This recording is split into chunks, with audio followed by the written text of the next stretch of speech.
சீக்கிரமாக இந்த இடத்திலே கர்த்தருடைய ஆலயத்தை நாம் கட்டி பிரதிஷ்டை பண்ண ஆண்டவர் அந்த ஆலயத்தினுடைய திட்டத்தை எல்லாம் மனசிலே கொடுத்திருக்கிறார். அந்த விருப்பத்தை கொடுத்த ஆண்டவர் நிச்சயமாய் செயல்படுத்துவார் என்று நான் விசுவாசிக்கிறேன். கர்த்தருடைய நாமத்துக்கு மகிமை உண்டாவதாக. தேவன் தம் தாசருக்கு தந்த இந்த வார்த்தையை நிறைவேறுதலை இன்று நம்முடைய கண்கள் காண்கின்றன. உயரமும் உன்னதமான கர்த்தருக்கு கட்டப்பட்டு இன்று பிரதிஷ்டை செய்யப்பட்டிருக்கும் இந்த ஆலயம் கொண்டிருக்கும் படிகளும் அநேகம், கடந்து வந்த பாதைகளும் அநேகம்.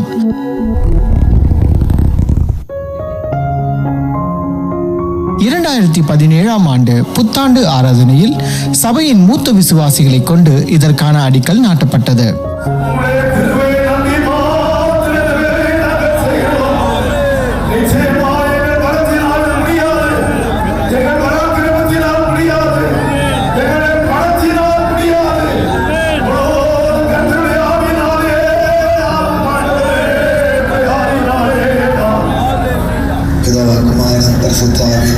நாமத்திலே அந்த வேலையை ஆரம்பித்து வைக்கிறேன்.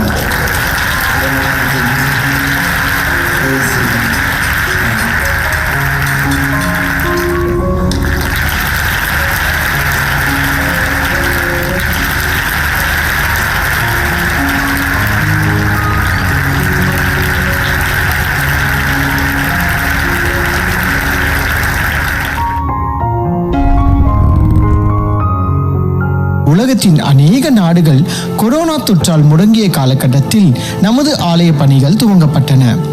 எகிப்து தேசத்தில் இஸ்ரவேலரை வேறுபடுத்தி காண்பித்த தேவன் தொற்று காலத்தில் நமது ஆலய கட்டுமான பணியையும் வேறுபடுத்தி காண்பித்தார்.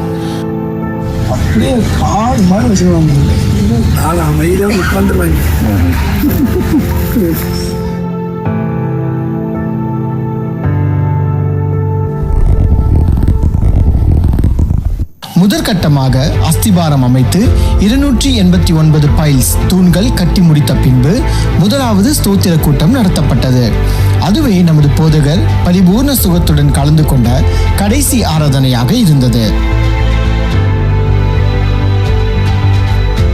அப்பொழுது அவர் செருபாபேலுக்கு சொல்லப்படுகிற கர்த்தருடைய வார்த்தை என்னவென்றால், பலத்தினாலும் அல்ல, பராக்கிரமத்தினாலும் அல்ல, என்னுடைய ஆவியினாலேயே ஆகும் என்று சேனைகளின் கர்த்தர் சொல்லுகிறார்.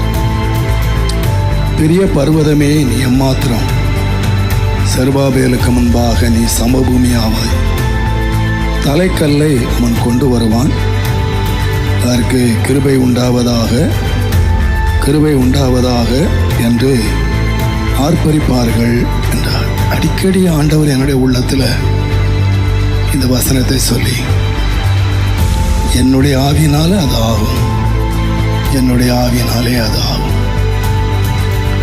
ஒவ்வொரு காரியத்திலையும் நான் கர்த்தருடைய கரத்தை காண்கிறேன்.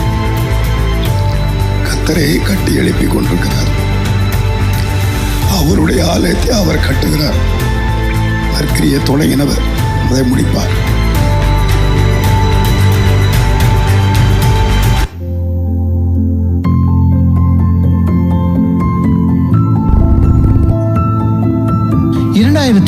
ஆண்டு நவம்பர் மாதம் நமது போதகர் அவர்களுக்கு கொரோனா தொற்று ஏற்பட்டது. கட்டுமான பணிகள் துவங்கிய ஆரம்ப நாட்களிலேயே போதகர் அவர்கள் சுகவீனம் அடைந்தது ஒரு பெரிய தடைக்கல் போன்று தோன்றியது. இனி இது நடக்காது என்று அநேகர் வாயினாலும் வார்த்தையினாலும் பேசினார்கள். இது தேவனுடைய திட்டம் அல்ல, அவசரமாக துவங்கப்பட்ட காரியம். இது இனி தொடராது, முடிக்க முடியாது, எல்லாம் முடிந்தது என்ற எண்ணங்களும் எதிர்ப்புகளும் எழுந்தன. ஏமாற்றமே என சோர்ந்து போன நேரத்தில் தேவன் நமது போதகர் கேப்ரியல் தாமஸ் ராஜ் அவர்களை கொண்டு மீண்டும் தொடர கர்த்தர் சித்தமானார்.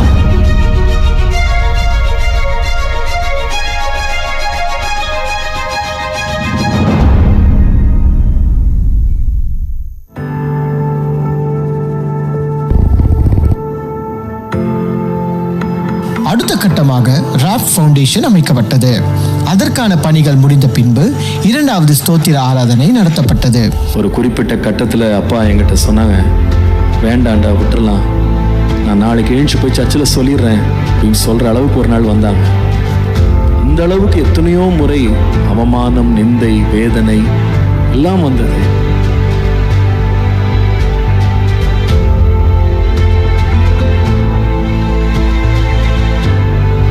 அதைத் தொடர்ந்து வேலைகள் வேகமாக நடைபெற்று பேஸ்மெண்ட் ரூஃப் அமைக்கப்பட்ட பின்பு 3வது ஸ்தோத்திர ஆராதனை நடத்தப்பட்டது. இதில் காலஞ்சென்ற நம்முடைய போதகர் அவர்கள் கலந்து கொள்ள கர்த்தர் கிருபை செய்தார். ஸ்தோத்திரங்கள் ஏறெடுக்கும் போது தேவன் கிரியை செய்வார் என்பதற்கு இதுவே சாட்சி.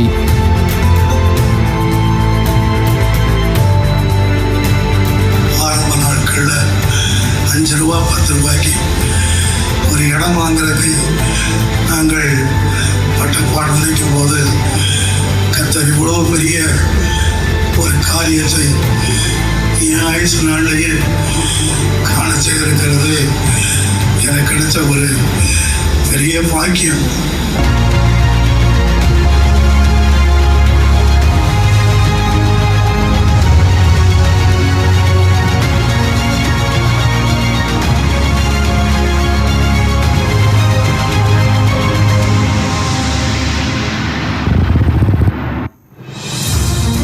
முதல் தளம் முதற்கட்டமாக முடிக்கப்பட்ட பின்பு 4வது ஸ்தோத்திர ஆராதனை நடத்தப்பட்டது. இதிலும் நம்முடைய போதகர் அவர்கள் கலந்து கொள்ள கர்த்தர் இரக்கம் பாராட்டினார்.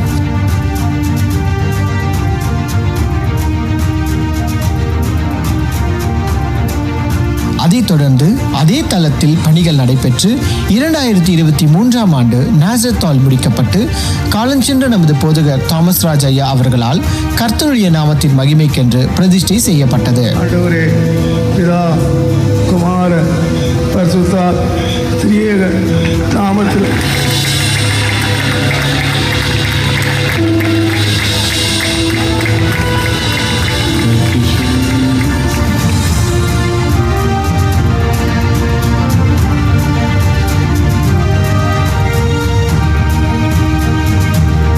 முதல் ஒவ்வொரு ஞாயிற்றுக்கிழமையும் 2 ஆராதனைகள் இந்த நாசரேத் ஹாலில் நடைபெற்று வருகின்றன. அன்றைய தினம் அவர் சபை விசுவாசிகள் அனைவரையும் தனித்தனியாக கண்டு பூரித்து மகிழ்ந்தார்.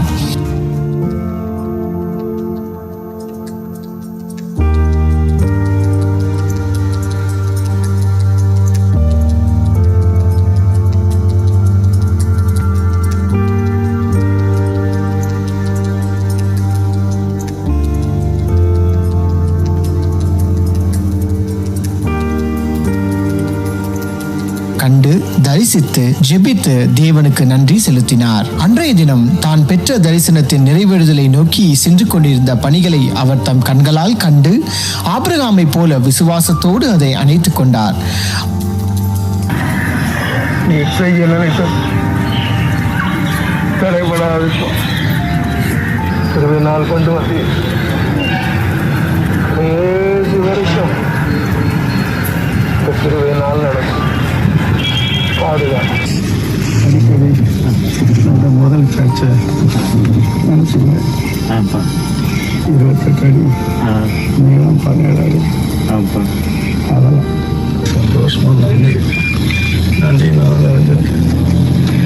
இப்படி ஒரு பில்டிங் நம்ம காலத்தில் கூட பார்க்குறோம்.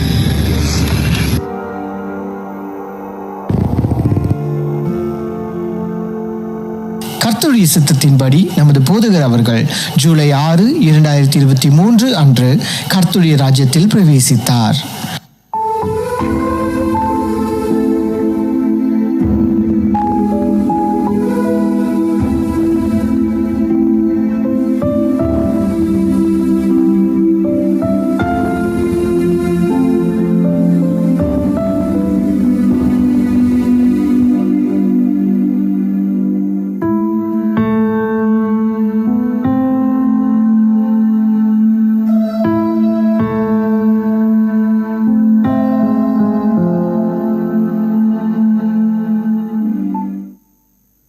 மீண்டும் இயேசும் உலகம் பேசும் வார்த்தைகளுக்கு இரையாகும் சூழ்நிலை ஏற்பட்டது.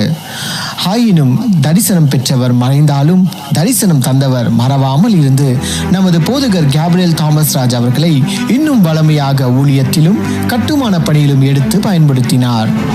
இது தேவனுடைய காரியம். இதை தடுக்க யாரால் கூடும்?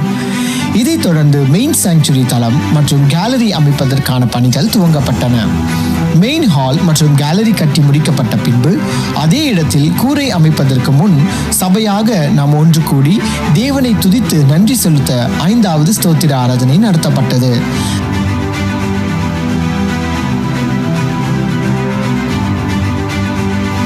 தொடர்ந்து பால்கனி, கூரை பணிகள், கூரையின் மேல் கான்கிரீட் பணிகள் முடிக்கவும் அதற்காக தேவனை துதிக்கவும் கர்த்தர் கிருபை செய்தார்.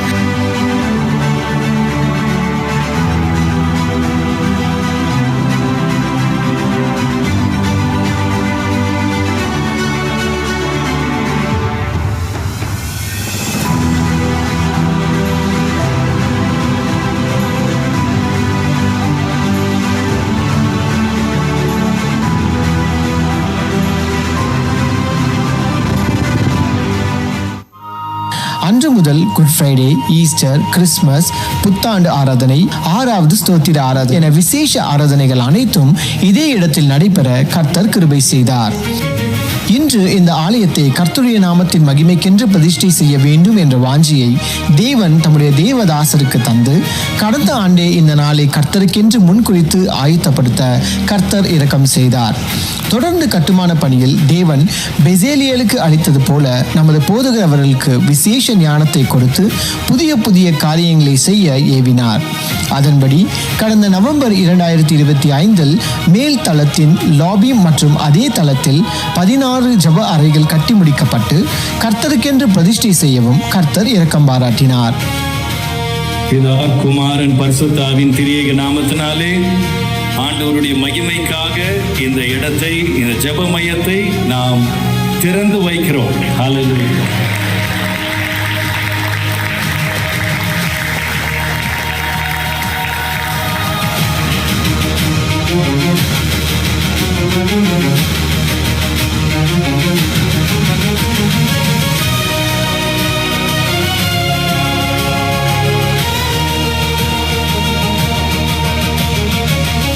அன்று முதல் ஆலய கட்டுமான பணிக்காக 365 நாட்கள் சங்கிலி ஜெபம் துவங்கப்பட்டது.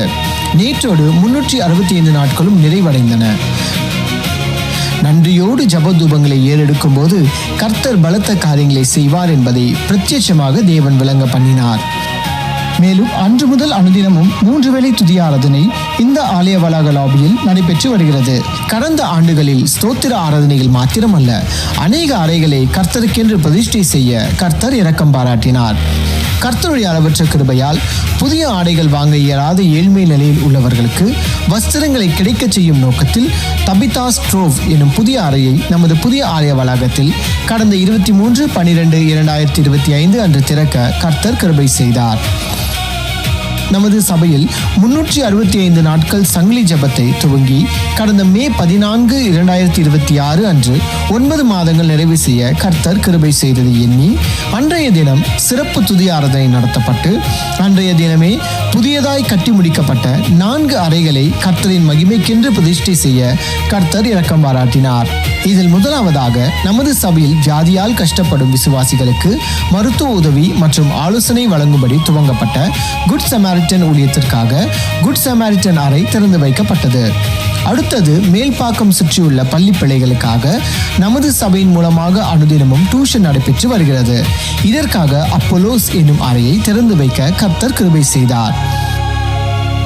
அதைத் தொடர்ந்து வேதத்தில் தேவன் யோசேப்பை பயன்படுத்தி பஞ்ச காலத்தில் அநேகரை பாதுகாத்து போஷித்தது போல நமது சபையில் பசியினால் வாடுவரை போஷிக்கும்படியாக ஜோசப் ஸ்டோர் ஹவுஸ் எனும் அறையை திறக்கப்பட்டது. அடுத்தபடியாக ஆலய வளாகத்தில் சிற்றுண்டிகளை வழங்கும் விதமாக ஷாவே எனும் கெஃபேயை திறக்கவும் கர்த்தர் கிருபை செய்தார். இந்த கட்டுமான பணியில் தேவன் செய்த அதிசயங்கள் 1000. ஒவ்வொரு கட்டத்திலும் தேவன் திறந்த வழிகள், எழுப்பிய மனிதர்கள், பொழிந்த கிருபை, அகற்றிய தடைகள், அனுமதித்த இடையூறுகள், தந்த வெற்றிகளும் தோல்விகளும் கற்றுக் கொடுத்த பாடம், தேவன் சகலத்தையும் நன்மைக்கு ஏதுவாக செய்கிறார் என்பதே. சவால்கள் மலையைப் போல எழும்பினாலும், அரைக்கூவும் கோலியாத்துக்கள் எத்தனை எதிர்த்தாலும், விசுவாசத்தை மாத்திரமல்ல, வேலையை துவக்கினவர் அவரே, அதை முடிக்கிறவரும் அவரே என்பதை சபையாக நாம் அறிக்கையிடும்படி இதுவரை எபினேசராக நடத்தி வந்தார். இனி முடிக்க வேண்டிய பணிகளையும் ஊழியத்தின் திட்டங்களையும் முடிப்பார் என்ற விசுவாசத்தோடு நன்றிகளை ஏறெடுக்கிறோம். Hallelujah.